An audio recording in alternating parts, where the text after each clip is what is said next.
आज हम जिस विषय पे बात कर रहे हैं वो सीधे आत्मा को छूता है। हाँ बिल्कुल। ये सामग्री श्री हित प्रेमानंद गोविंद शरण जी महाराज के विचारों पर आधारित है। उनकी पुस्तक स्पिरिचुअल अवेकनिंग से जुड़ी चर्चा से ली गई है जी। और सवाल ये उठता है कि आजकल की जो भागदौड़ भरी जिंदगी है, इसमें सच्ची शांति है कहाँ? क्या ये बाहर मिलेगी या हमें अपने अंदर झांकना होगा? बिल्कुल। और ये स्रोत मतलब इसी अंदर की यात्रा पर काफी जोर देता है कि बाहरी शोर शराबे से हटकर अपने भीतर वो सुकून तलाशें। हाँ, और लगता है इस यात्रा के 3 अहम पड़ाव बताए गए हैं इसमें: भक्ति, गुरु और साधना। जी बिल्कुल। तो सबसे पहले भक्ति की बात करें।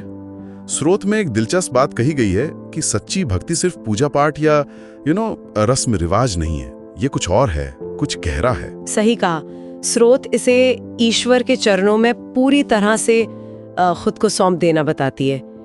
एक तरह से आत्मा का निस्वार्थ प्रेम। निस्वार्थ प्रेम मतलब जहाँ कोई डर या अपनी इच्छा पूरी करने का भाव नहीं होता, बस एक लगन होती है, एक प्यास भगवान को पाने की, राधा रानी के चरणों में खो जाने की। ये एक अंदरूनी बदलाव है जहाँ इंसान का जो मैं भाव है ना, वो धीरे धीरे मिटता जाता है। अच्छा, तो क्या हम ये कह सकते हैं कि भक्ति वो ताकत है जो आत्मा को जगाती है, जो मांगने वाले को ही भगवान का जरिया बना देती है? हाँ, स्रोत का इशारा बिल्कुल यही है। भक्ति साधक को साधन में बदल देती है, ऐसा कहा गया है। ये सिर्फ कोई क्रिया नहीं रह जाती, बल्कि एक अवस्था बन जाती है जहाँ दिल बस प्रभु के लिए धड़कता है। वाह, ये तो बहुत गहरी बात है। और फिर गुरु का जिक्र आता है। स्रोत कहता है कि गुरु के बिना यह आध्यात्मिक रास्ता वो अंधेरे में भटकने जैसा है। हाँ बिल्कुल।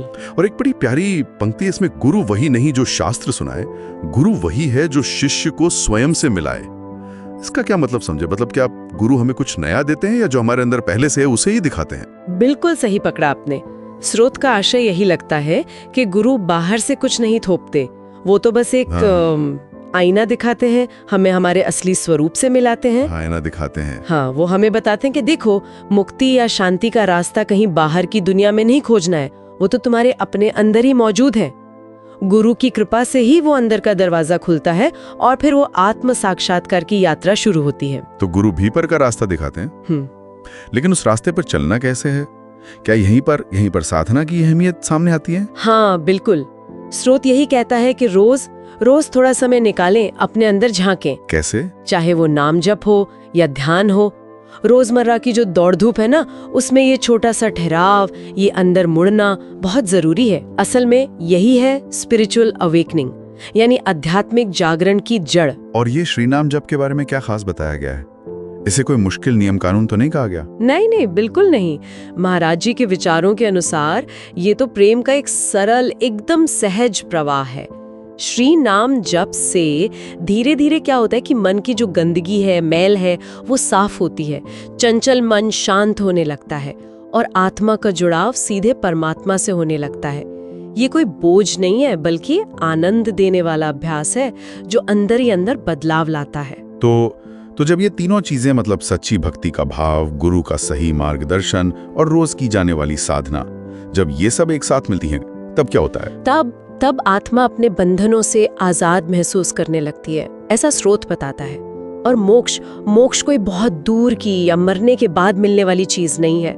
ये तो वो अवस्था है जब आत्मा और परमात्मा के बीच का जो पर्दा है ना, वो हट जाता है, वो दूरी मिट जाती है। अच्छा, तो इसी को सच्ची स्पिरिचुअल अवेकनिंग कहा गया है, एक तरह का दिव्य मिलन। हाँ वही, बिल्कुल। और स्रोत इस बात पे बहुत जोर देता है कि ये कोई किताबी बात या सिर्फ परंपरा निभाना नहीं है, बल्कि ये प्रेम, समर्पण और जागृति का एक जीता जागता, एकदम लाइव अनुभव है। अनुभव। हाँ, और हर किसी का अनुभव अलग हो सकता है, जाहिर है, और इसे पूरी तरह शायद शब्दों में बयान करना भी मुश्किल है। ये तो महसूस करने की बात है ज्यादा। तो इस पूरी बातचीत का निचोड़ सार ये निकलता है कि सच्ची शांति और खुद को जानने की जो यात्रा है, वो असल में अंदर की ओर मुड़ने से ही शुरू होती है। बिल्कुल। और इसमें दिल से की गई भक्ति, एक सच्चे गुरु का साथ और लगातार किया गया अभ्यास यानी साधना, ये तीनों ही बहुत जरूरी कदम है। स्रोत का समापन भी जय राधे जय श्री कृष्णा के साथ होता है, जो एक उम्मीद जगाता है कि हर आत्मा देर सवेर जागेगी जरूर। हाँ, और यहाँ एक सोचने वाली बात ये रह जाती है जो श्रोताओं के लिए भी हो सकती है। जैसा कि स्रोत में बाहरी दुनिया के शोर का जिक्र है, अगर हम रोज मान लीजिए कुछ पल ही सही अंदर की साधना को दें, जैसे नाम जप या ध्यान, तो ये छोटा सा कदम हमारे बाहरी जीवन को, हमारे दुनिया देखने के नजरिए को, हमारे अनुभवों को किस तरह बदल सकता है। ये एक बहुत अच्छा प्रश्न है सोचने के लिए।